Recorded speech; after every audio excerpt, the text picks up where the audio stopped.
Welcome viewers, and we have a breaking news coming in at this point. Delhi police has sent CM Rekha Gupta's attacker Rajesh Khimji to a 5-day police remand for attacking the chief minister during the Johnson Y at her residence yesterday. Now the CCTV footage reveals that the attacker had been conducting recce's for the past 24 hours before the attack, in fact including a visit to her Shalimar Bagh residence as well. Now in the attack, viewers, the CM sustained injuries to her head and shoulder as well. In fact, we are given to understand the attacker has now been sent to police remand. Remember, the attacker has been identified as Rajesh Khimji. He's somebody who hails from Rajkot. In fact, he came to Delhi a couple of days before the attack. He had been wrecking the residence before carrying out the attack at the Johnson Y event. This attack was carried out yesterday morning, in fact, during the Johnson Y event. We're given to understand currently the Chief Minister is in stable condition, but she did sustain injuries to her hand and shoulder during the attack. And the latest we're getting on the story is the fact that Rajesh Khimji, the attacker, has now been sent to 5-day police remand for attacking the Chief Minister. Remember, the interrogation is underway. Now I am being joined by my colleague Jitendra Bhati on this story. Jitendra जी, हमें बताया जा रहा है कि इस समय जो attacker है इस केस में राजेश खिमजी, उन्हें 5 दिन की पुलिस रिमांड पे भेज दिया गया है। हमें इस बारे में और जानकारी दें।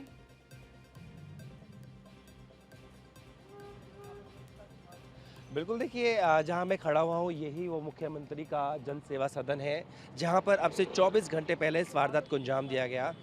जो आरोपी है राजेश, उसको उसी वक्त पुलिस ने हिरासत में लिया, फिर गिरफ्तार किया। और देखिए, जो बीती रात है वहां पर मेट्रोपॉलिटन मजिस्ट्रेट जो हैं उनकी कोर्ट में पेश किया गया, और पुलिस ने कहा कि आगे की जाँच के लिए रिमांड की ज़रूरत है, और जिस पर दिल्ली पुलिस को 5 दिन की आरोपियों की रिमांड मिल गई है। अब इन 5 दिनों में जो दिल्ली पुलिस है वो जांच करेगी कि आखिर इसने प्लानिंग कब की, कब ये तय किया, दिल्ली तक आने में किसी ने इसकी क्या मदद करी, तमाम चीज़ें कि यहाँ तक किस तरह से पहुँचा, इसके पीछे किसी का हाथ था या इसका इंडिविजुअल ये अटैक था।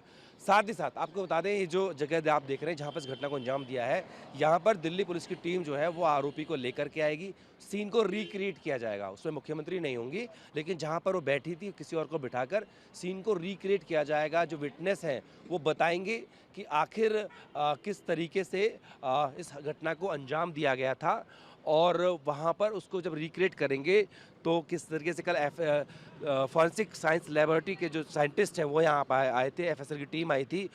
यहाँ पर डिजिटल एविडेंस जो हैं उनको कलेक्ट किया गया था, और इन सबको एक तरीके से परोया जाएगा। उसके खिलाफ जो मुकदमा दर्ज किया गया, फिर चार्जशीट होगी।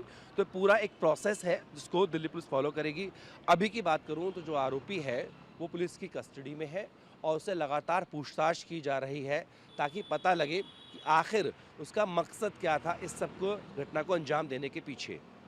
बिल्कुल जितेंद्र जी, बहुत सारे सवाल उठते हैं इस समय कि क्या इन्होंने जो अटैक किया ये अकेले किया, क्या ये प्री मीडिएटेड था, ये प्लान अटैक था, कोई पॉलिटिकल कॉन्स्पिरेसी थी, या ये अकेले इन्वॉल्व थे, कोई और इन्हें बैक कर रहा था। और ये सब सवाल हैं जो इस इंटेरोगेशन के थ्रू अब हमें पता चलेंगे। मगर एक और क्वेश्चन है कि पहले कल इनकी माँ का स्टेटमेंट आया था जिसमें ये बताया गया था कि ये बहुत अपसेट थे डॉग इशू को लेकर। उसके बाद पता चला कि एक इनकी हिस्ट्री भी है डिफरेंट क्राइम्स को लेकर। तो आप हमारे व्यूअर्स को इनकी प्रोफाइल ज़रा थोड़ा और बताएं।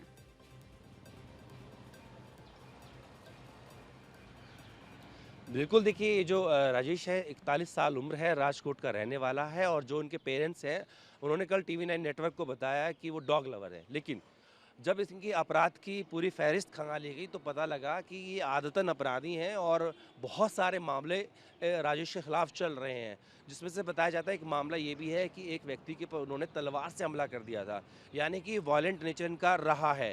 और 7 से 8 मामले जो हैं वो राजकोट में चल रहे हैं।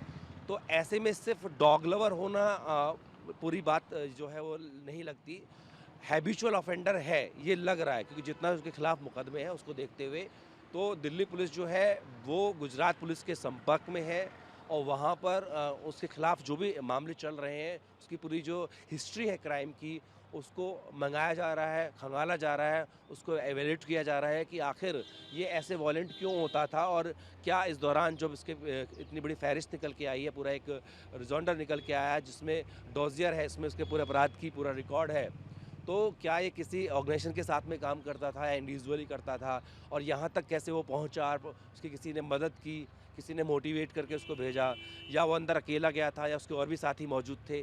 तमाम चीज़ों को दिल्ली पुलिस इस वक्त खंगाल रही है, लेकिन ये पता लगा है कि जो ये राजेश है ये पहली बार नहीं है, इससे पहले भी ये लोगों पर हमले कर चुका है। All right, so that's the latest we know. He does seem to be a habitual offender and he does has a history of violent incidents attached to him. And thank you so much, Jeet, for joining us here and giving us the latest on this story.